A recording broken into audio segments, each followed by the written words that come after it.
Welcome back friends. अभी next topic हम देखेंगे क्लियर ऑप्शंस क्या है एक्सेल में।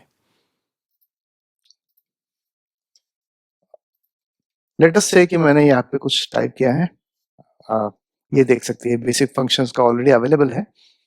ठीक है, तो मैं ऐसे सिलेक्शन कर देता हूँ और मैं ये डेटा को अगर मुझे किसी को भेजना है तो भेज सकता हूँ और मैंने भेज भी दिया है एक्सेल शीट। तो मेरे जो इमीडिएट बॉस है या मैनेजर है वो देख के हमें रिवर्ट बैक करते हैं कि हमें ये फॉर्मेट नहीं चाहिए। मुझे कंटेंट तो चाहिए लेकिन ये बेसिक फॉर्मेट पूरा निकाल दीजिए क्योंकि मुझे ये प्रिंटिंग करना है ब्लैक एंड व्हाइट। तो ये फॉर्मेट निकाल दे, शायद उनको पसंद नहीं है या अभी उनको ये फॉर्मेट की जरूरत नहीं है।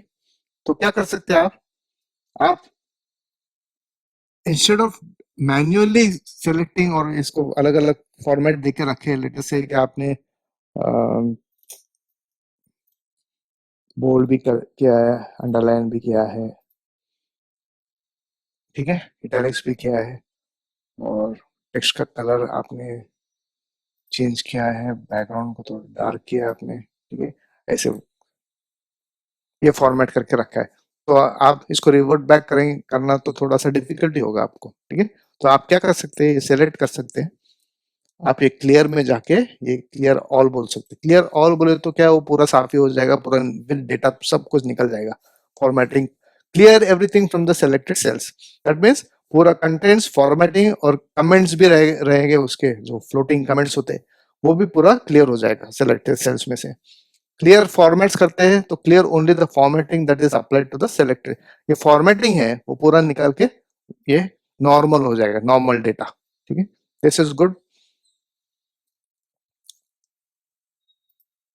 क्लियर कंटेंट्स बोलेंगे तो आपका सिर्फ फॉर्मेट रहेगा और कंटेंट निकल जाएगा। वो बोलेंगे कि मुझे कंटेंट तो चाहिए नहीं, मुझे सिर्फ फॉर्मेट चाहिए था।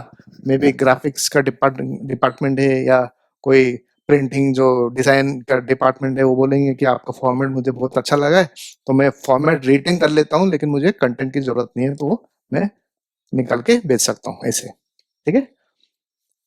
Depends upon the requirements. Clear comments है तो कमेंट्स भी निकल निकल जाएगा। और क्लियर कमेंट्स आप एक डिफरेंट टॉपिक है, आपको बाद में हम बताएंगे।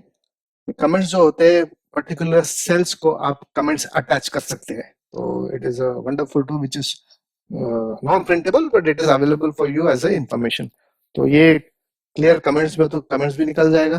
अगर क्लटर होता है, बहुत सारे कमेंट्स है और the user is not able to understand properly, तो आप वो कमेंट्स भी क्लियर कर सकते हैं। क्लियर हाइपरलिंक्स है।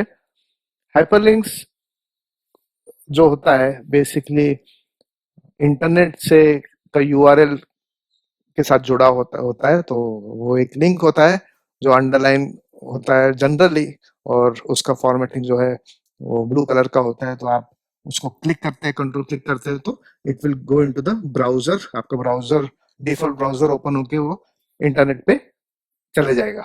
लेकिन एज एड्रेस तो वो भी आप रिमूव कर सकते हैं। जनरली ऐसे डॉक्यूमेंट्स, एक्सेल है, वर्ड के ऐसे डॉक्यूमेंट्स में बहुत बार तो हाइपरलिंक्स की जरूरत नहीं होती, people don't like that.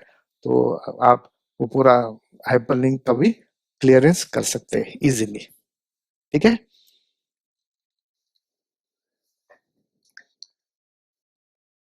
Thank you.